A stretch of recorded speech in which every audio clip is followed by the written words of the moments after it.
A super good morning to each and every single one of you, and here I am in my very multicolored t-shirt from the Basel Half Marathon from a couple of years ago.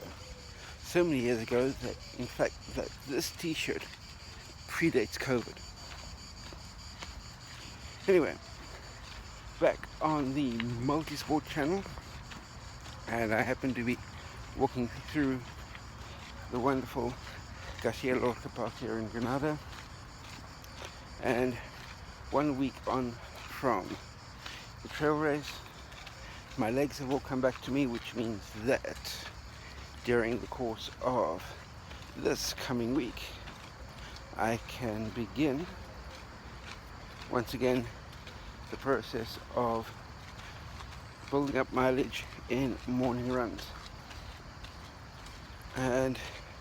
But back home, things are not as flat as they are here in Granada, so which means that even a light, short morning run will involve a fair amount of elevation gain.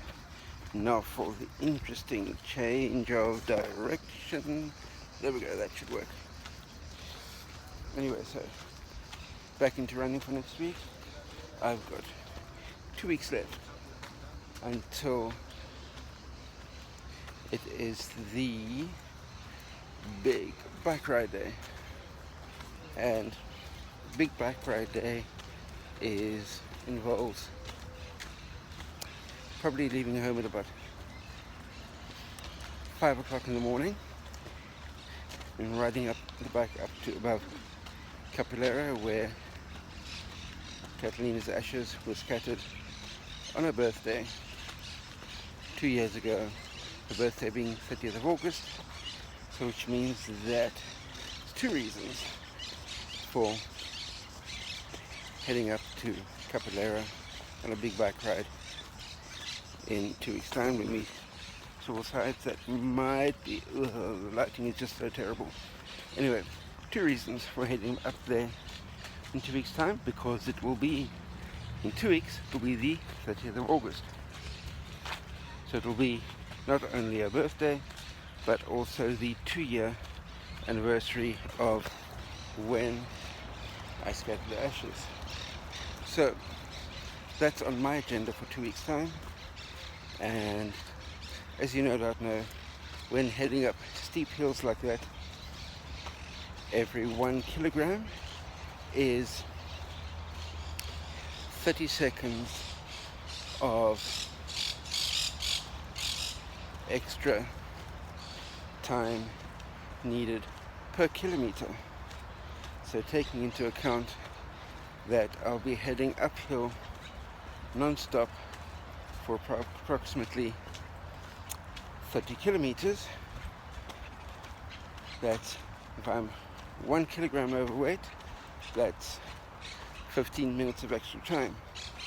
Now, considering that I'm 5 kilograms heavier than the last time I went up there, they were talking about an extra hour or more of time needed to get up the hill. So where last time I went up there, the 30 kilometer hill took me